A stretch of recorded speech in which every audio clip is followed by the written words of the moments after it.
Praise the Lord, hallelujah.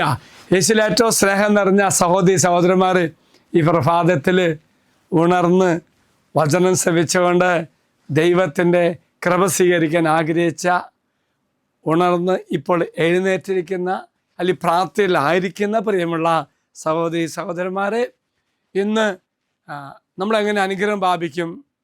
അനുഗ്രഹം പ്രാപിക്കാനുള്ള ഒരു condition നിങ്ങളുമായിട്ട് പങ്കുവയ്ക്കുക. വീണ്ടും കൂടുതൽ അനുഗ്രഹം പ്രാപിക്കണമെങ്കിൽ ഈ വചനം ശ്രവിച്ച് കഴിയുമ്പോൾ മറ്റു മക്കളുമായി നിങ്ങൾ ഇത് പങ്കുവെക്കണമേ. അപ്പോൾ കർത്താവ് കൂടുതൽ അനുഗ്രഹിക്കും. വചനം പങ്കുവെക്കുന്നവരെ തീർച്ചയായിട്ടും കർത്താവ് അനുഗ്രഹിക്കും.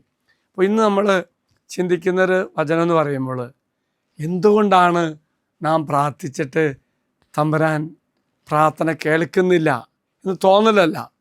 പഴയ നിയമത്തിൽ തമ്പുരാൻ പച്ചയ്ക്ക് പറയേണ്ടത്, നിങ്ങൾ പ്രാർത്ഥിച്ചാൽ നിങ്ങളുടെ പ്രാർത്ഥന ഞാൻ കേൾക്കത്തില്ല എന്ന് പറയുന്നത്.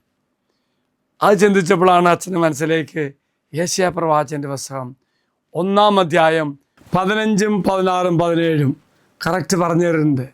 എന്തുകൊണ്ടാണ് ഞാൻ പ്രാർത്ഥിക്കുമ്പോൾ തമ്പുരാൻ കേൾക്കില്ല എന്ന് പച്ചയ്ക്ക് പറയുന്നത്? എന്താ കാര്യം എന്ന് അറിയാമോ? തമ്പുരാൻ പറയാം, നിങ്ങൾ കരങ്ങൾ ഉയർത്തുമ്പോൾ ഞാൻ നിങ്ങളിൽ നിന്നും മുഖം മറയ്ക്കും. നിങ്ങൾ എത്ര പ്രാർത്ഥിച്ചാലും ഞാൻ കേൾക്കുകയില്ല.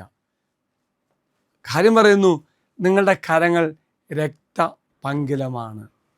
എന്നാൽ കർത്താവ് തന്നെ പരിഹാരം പറയുന്നുണ്ട്, നിങ്ങളെ തന്നെ കഴുകി വൃത്തിയാക്കുവിൻ, നിങ്ങളുടെ ദുഷ്കർമ്മങ്ങൾ എൻ്റെ സന്നിധിയിൽ നിന്നും നീക്കിക്കളയുവിൻ, നിങ്ങളുടെ അകൃത്യങ്ങൾ അവസാനിപ്പിക്കുവിൻ, നന്മ പ്രവർത്തിക്കുവാൻ ശീലിക്കുവിൻ, നീതി അന്വേഷിക്കുവിൻ, മർദ്ദനം അവസാനിപ്പിക്കുവിൻ, അനാഥരോട് നീതി ചെയ്യുവിൻ, വിധവകൾക്ക് വേണ്ടി വാദിക്കുവിൻ. Praise the Lord. ജീവിതത്തിലെ വ്യത്യസ്ത തലങ്ങളിലുള്ള എല്ലാവരെയും അനുഗ്രഹിക്കണം, അതൊന്ന് പറയുന്നു. ഒപ്പം തന്നെ ചെയ്യേണ്ട കാര്യം ചെയ്യണം. ചെയ്യേണ്ട കാര്യം ചെയ്തില്ലെങ്കിൽ തമ്പുരാൻ നമുക്ക് വേണ്ടി ചെയ്തു തരത്തില്ല. എങ്കിൽ നമുക്കൊരു കാര്യം ചെയ്യാം, ഈ വചനം ഒന്ന് ഏറ്റു വായിക്കാമോ? അച്ഛൻ ചൊല്ലിത്തരാം കേട്ടോ, ഏറ്റുവരണം. തമ്പുരാൻ പറയാണ്, നിങ്ങൾ കരങ്ങൾ ഉയർത്തുമ്പോൾ ഞാൻ നിങ്ങളിൽ നിന്നും മുഖം മറയ്ക്കും. എന്നിട്ട് തമ്പുരാൻ പറയുന്ന എന്താ കാര്യം? പ്രാർത്ഥന കേൾക്കില്ല.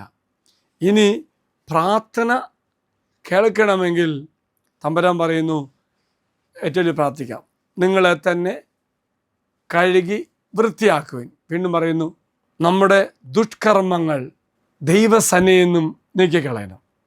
വീണ്ടും അകൃത്യങ്ങളെല്ലാം അവസാനിപ്പിക്കുക, നന്മ പ്രവർത്തിക്കുവാൻ ശീലിക്കുവിൻ, നീതി അന്വേഷിക്കുവിൻ, മർദ്ദനം അവസാനിപ്പിക്കുവിൻ. വീണ്ടും നീതി നന്മയും മറ്റു മക്കൾക്ക് ചെയ്യുക.